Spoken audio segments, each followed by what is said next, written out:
प्राणवायू ज्याची माणसाला गरज आहे त्याला भगवंताने दोन मार्ग दिलेले आहेत, कारण त्याची आवश्यकता आहे. जरा सुद्धा माणूस त्याच्या वाचून जगू शकत नाही. आता मला सांगा, इथे किती मस्त आनंदात बसलोय ना आपण, मस्त बसलोय की नाही?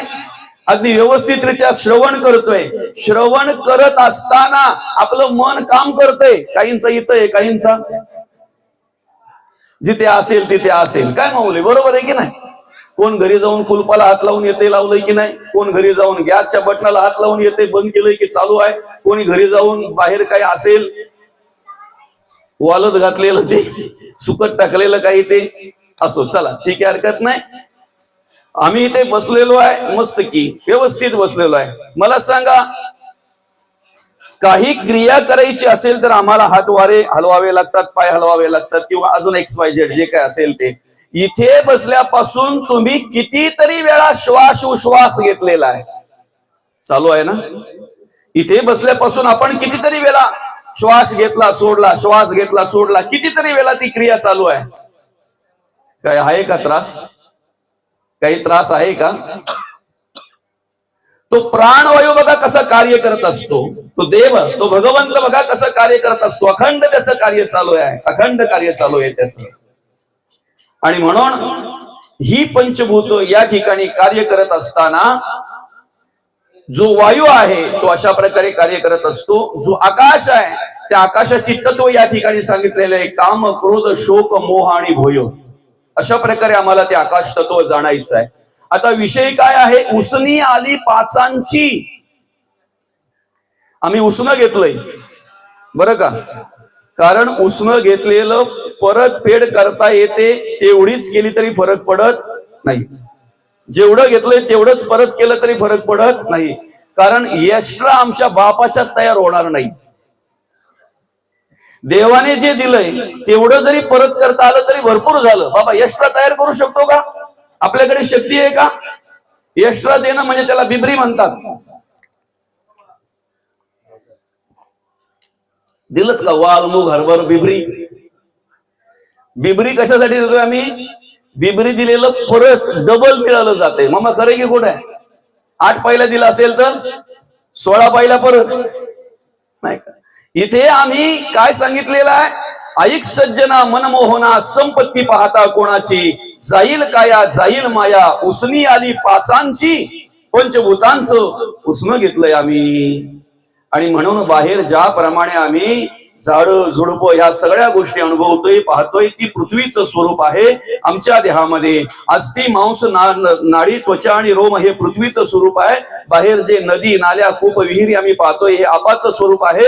आमच्या शरीरामध्ये वाचा, पाणी, पाद, शिश्न आणि गोद याच्या पलीकडे शुक्लित, शुरणित, लाळ, मूत्र आणि श्वेत हे आपाचं लक्षण आहे. तेजाचं लक्षण आहे शरीरातलं भूक लागणे, तहान लागणे, अर्थात क्षुधा, तृषा, आलस्य, निद्रा आणि मैथुन हे तेजाचं लक्षण आहे. वायूचं लक्षण आहे प्राण, अपान, व्यान, उदान आणि समान. आणि आकाशाचं लक्षण आहे, आकाशाची तत्व आहेत काम, क्रोध, शोक, मोह आणि भय.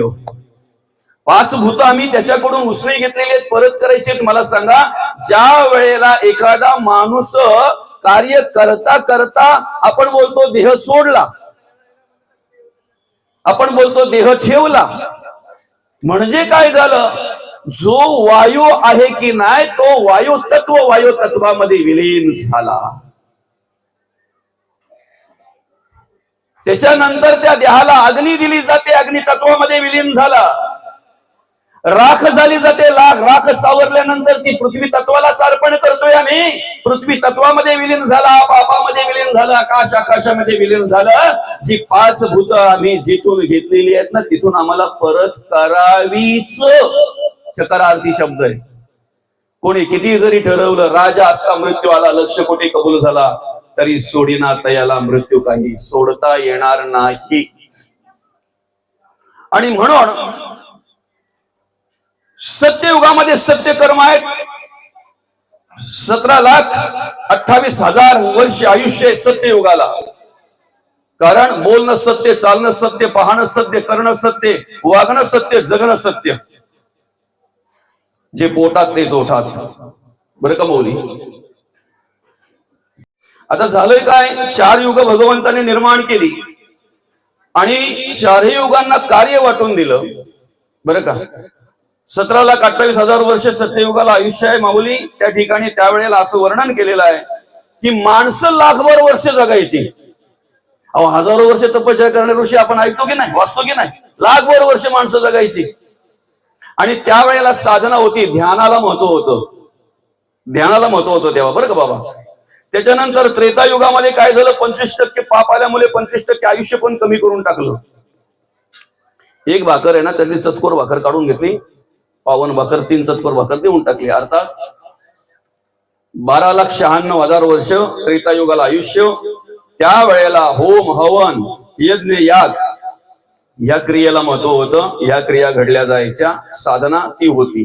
द्वापार युगामध्ये 50% पाप 50% पुण्य आलं आणि म्हणून 50% आयुष्य त्याचं कमी केलं. 8,64,000 वर्ष आयुष्य द्वापार युगाला. आणि त्यावेळेला कर्मकांडाला महत्व होतं. कलियुगामध्ये अशी परिस्थिती आहे, अशी परिस्थिती आहे कलियुगामध्ये मौली, ज्या ठिकाणी कलीने प्रवेश केला त्या ठिकाणी 100% पापच. ज्या ठिकाणी कलीने प्रवेश केला त्या ठिकाणी 100% पाप. कलियुगाने म्हटलेलं आहे, बकासारखे संन्यासी माझे मित्र आहेत. धर्म कार्य पुढे करून जे अधर्म करतायत ते कलीचे मित्र आहेत. देवाला पुढे करून जे आपला स्वार्थ साधण्याचा प्रयत्न करतायत, फक्त स्वार्थ आणि स्वार्थ आणि स्वार्थच ज्याच्या मनामध्ये अंतःकरणामध्ये भरलेला आहे, ते कलीचे मित्र आहेत. विशेष कली त्या ठिकाणी काय म्हणतोय, दुसऱ्याच्या बाईकडे वाईट नजरेने पाहणारा कलीचा सख्खा भाऊ आहे. परद्रव्य हरक आणि परश्री रथ, दुसऱ्याची धन ओरबडून घेणारा, दुसऱ्याच्या धनीवर डोळा ठेवणारा, तिची अपेक्षा करणारा आणि पुरणारीवर नको त्या दृष्टी ठेवणारा आणि नको त्या प्रकारे शोषण करण्याच्या दृष्टीने पाहणारा कलीचा भाऊ आहे. असे कलीने स्वतः सांगितलेलं आहे, कलीचा भाऊ आहे. आणि म्हणून ज्या ठिकाणी कलीने प्रवेश केला ना मौली, त्या ठिकाणी 100% पाप आहे बाबा, 100% पाप आहे. बरं का मौली, 100% पाप आहे. काय आहे, ज्याप्रमाणे कलीने सांगितलंय त्याप्रमाणे तो करतोय. धर्मकार्य ज्या ठिकाणी आहे, देवकार्य ज्या ठिकाणी आहे, त्या ठिकाणी कली म्हणतोय मला जायला भीती वाटते. ब्रह्मदेवाच्या पुढे कली आल्यानंतर स्वतः हात जोडून विनंती करतोय, देवा अरे सगळ्या देशांमध्ये जाईन रे, सगळ्या देशांमध्ये जसं पाहिजे तसं वागेन, जसं पाहिजे तसं कार्य करेन, कारण सगळ्या देशातील लोक माझी आतुरतेने वाट पाहत आहेत. पण स्वतः कली म्हटलेला आहे, भरतखंडी पुण्य बहुत. ज्या ठिकाणी भगवान श्रीराम प्रभूंनी कार्य केलेलं आहे, ज्या ठिकाणी भगवान श्रीकृष्णांनी कार्य केलेलं आहे, ज्या ठिकाणी अनेक साधू पुरुषांच्या पदस्पर्शाने पावन झालेली जी भूमी आहे ना, त्या भूमीवर जायलाच मला थरकाप होतो. कारण कोणी मला बोलवील, माझी व्यवस्था करील, माझी तिथे सोय होईल असं मला काही वाटत नाही, असं मला काही वाटत नाही. आणि एक वेळ तशी होती बाबा, खरंय की खोटं आहे. माणसं पैशाने गरीब होती पण मनाने एवढी श्रीमंत होती की आत्या जर घरी आली तर कमीत कमी 4 दिवस राहायची. मामाकडे जर पोरं गेली तर त्यांना बोलवून घ्यायला लागायची, दादा बस झाला आता या. मावशी जर घरी आली तर कमीत कमी 2-4 दिवस राहायची. एखादी बाई जर माहेरी गेली तर कमीत कमी 7-8 दिवस, कमीत कमी. बरं का, आता जर एखादा पाहुणा आला ना माऊली, घरात पहिलं पाय टेकल्याबरोबर पहिले विचारतो मला जायला गाडी किती वाजता आहे बरं, पाणी तर पी, चहा तर पी. माणूस एवढा व्यस्त झालाय, एवढा व्यस्त झालाय तर पहिले पत्रिका पाहून, निमंत्रण पत्रिका पाहून पहिले टायमिंग बघतो, वेळ बघतो. अमुक वेळेला आहे त्याच वेळेला पोहोचणार, जे काही कार्य असेल ते करणार आणि थांबणे नाही. कारण आम्ही पैशाने श्रीमंत झालंच पाहिजे ना. कोण म्हणते होऊ नका, पण मनाने पण श्रीमंत राहिलं पाहिजे ना, मनाने पण श्रीमंत राहिलं पाहिजे ना. एक वेळ अशी होती की माणूस माणसाशी पोट भरून बोलायचा. बरं का माऊली, माणूस माणसाशी पोट भरून बोलायचा, आणि असं बोललं ना की मग त्यांना असं खाय प्यायची काय अपेक्षा नसायची. काय बोलायची माणसं, नुसता माणूस माणसाशी पोट भरून बोलला तरी माणसाचं पोट भरते, प्रेमाने बोलला प्रेमाने वागला तरी माणसाचं पोट भरते, अशी माणसं एकमेकांशी बोलायची. आता पोट भरून खाल्लं तरी पोट भरत नाही. काय बाबा, पहिले नुसतं शब्दाने पोट भरायचं, शब्दात गोडी होती, आता खाऊन पोट भरत नाही. आणि भरत नाही म्हणून तर नावं ठेवतात ना, भरत नाही म्हणून तर नावं ठेवतात ना. आणि म्हणून काही काळापासूनच हे वर्तन आपल्याला पाहायला मिळते, काही काळापासूनच एवढा बदल आपल्याला पाहायला मिळतो. आणि म्हणून मग कलियुगाला आयुष्य दिलं 4,32,000 वर्ष फक्त चतकोर, सत्ययुगाच्या फक्त चतकोर दिलं.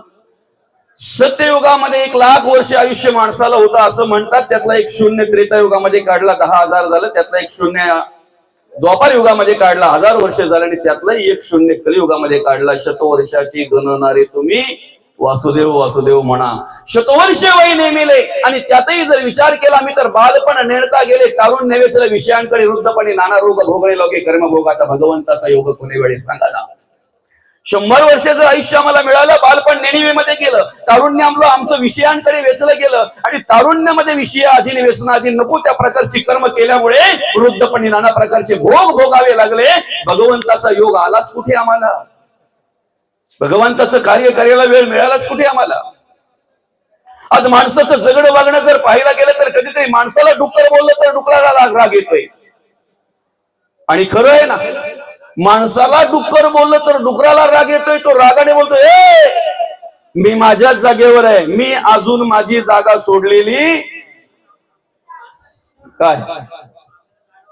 डुक्कर काय बोलतोय, तुम्ही माणसाला माझी उपमा देताय, मी माझ्याच जागेवर आहे, मी कुठे जागा सोडले. आता माणसाचं सांगायला पाहिजे का बाबा. कुठलाही सण असला, कुठलाही त्योहार असला, आपल्या घरामध्ये पंचपक्वान्न जरी तयार झाले तरी डुकराची जागा कुठली आहे बरं. डुकर कुठं असतंय, गटारात ना. सोडतंय ते सोडतंय. कधीतरी बोलले का यांच्या घरात पंचपक्वान्न तयार झाले, जरा चला जाऊन खाऊ.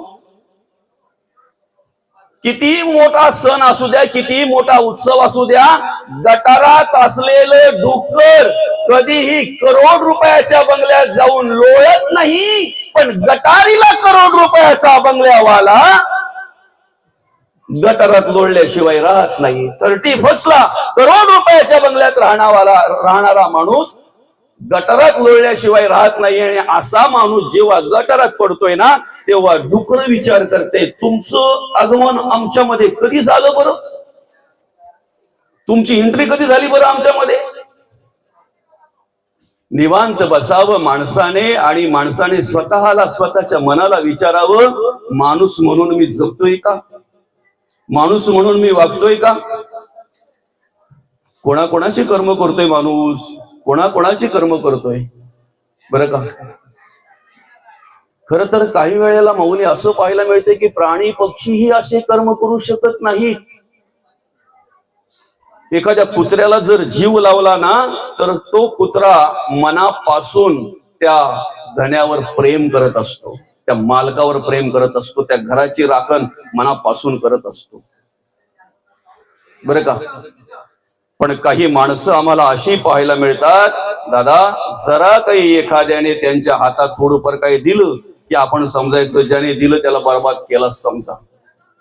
अशी कितीतरी माणसं आम्हाला आमच्या समाजामध्ये पाहायला मिळतात, ज्याच्या आधाराने वर चढली ना, ज्याच्या आधाराने प्रगती झाली ना, ज्याच्या आधाराने झाली त्याला तर विसरले, पण एवढे कृतघ्न की त्याच्या बर्बादीला सुद्धा कारणीभूत तेच असतात.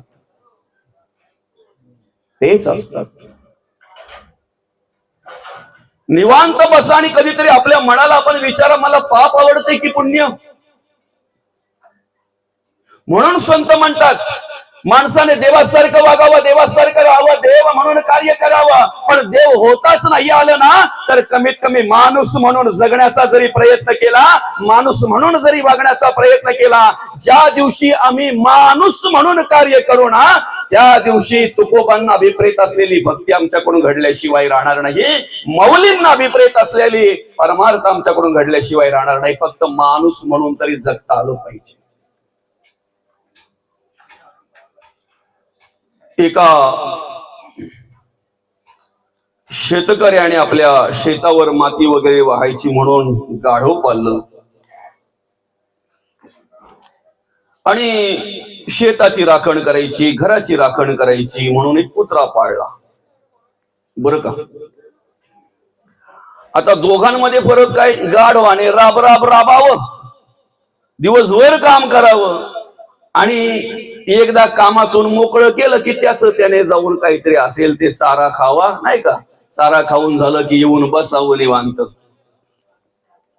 काम केल्यानंतरही गाढवाला, एवढं कष्ट केल्यानंतरही गाढवाला स्वतःचा चारा स्वतः शोधावा लागायचा आणि स्वतः कुठेतरी खावं लागायचं. इकडे कुत्रा, काही ठिकाणी मालक ज्या खात नाही ना, ते कुत्रा खातो. खरं तर मालक ज्या खात नाही ना, त्या कुत्रा खातो. आता काय परत सांगायला पाहिजे का? ज्या कुत्रा खातो त्या मालक खात नाही. किती स्पष्ट सांगावं अजून. आणि मग काय म्हणाल त्याची ती व्यवस्था? जागेवर सगळं काही, नाही का? जागेवर सगळं काही.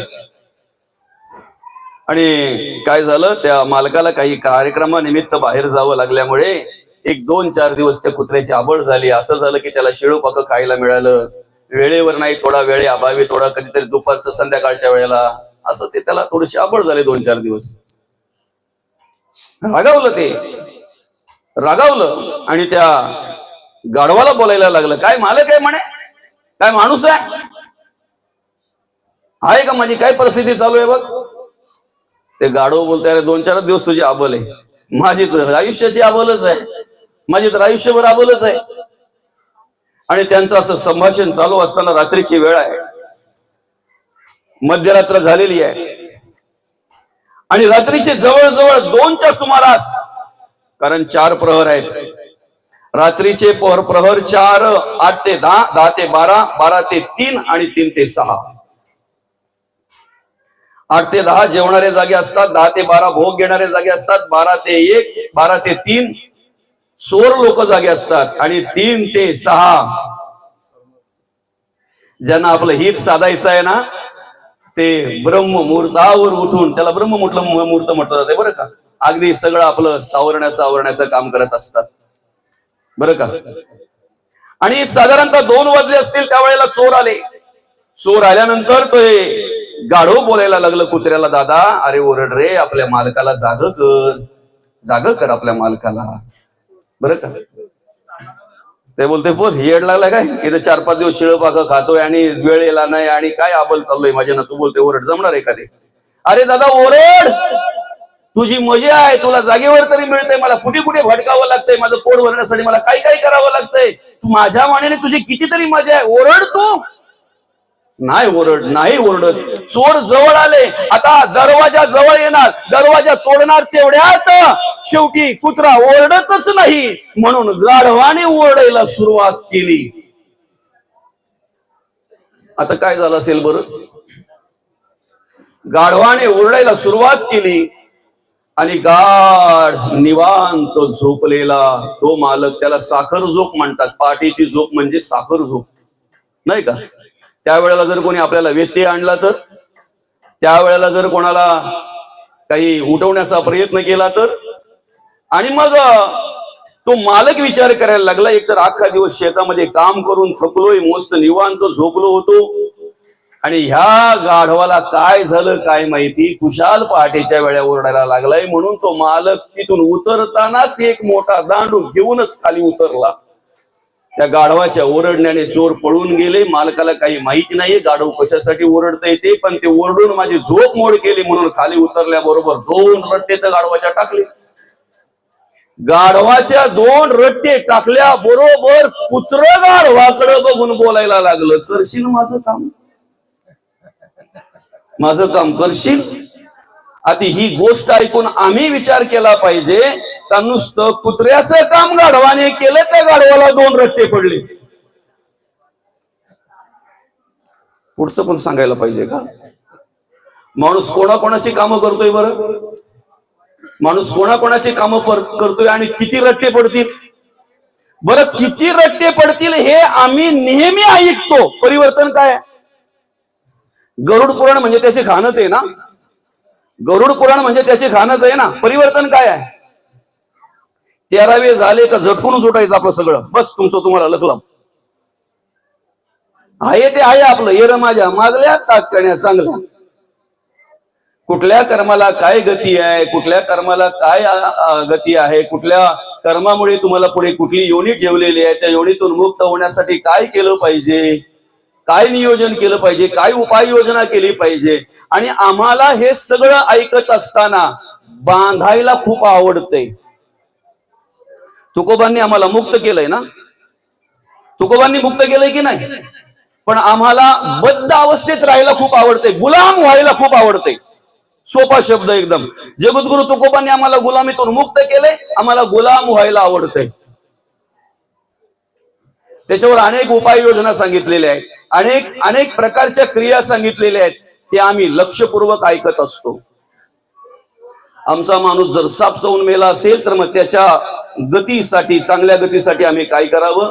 आमचा माणूस जर समजा विहिरीत पडून मेला असेल तर त्याच्या चांगल्या गतीसाठी आम्ही काय करावं? आमचा माणूस जर अपघाताने एखाद्या वेळेला मेला असेल तर त्याच्या गतीसाठी आम्ही काय करावं? आमच्या माणसाने जर जाळून घेतलं असेल तर त्याच्या गतीसाठी आम्ही काय करावं? हे आम्ही परत परत कान देऊन ऐकतोय. पण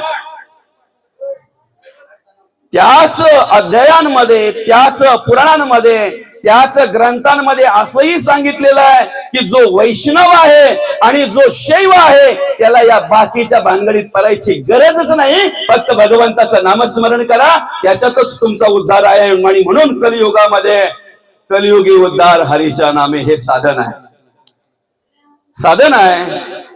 सगळ्या कर्मातून बंधनातून मुक्त करण्याचा एकमेव उपाय जर असेल तर भगवंताचं नामस्मरण. सगळ्या बंधनातून मुक्त करण्याचं एकमेव साधन भगवंताचं नामस्मरण.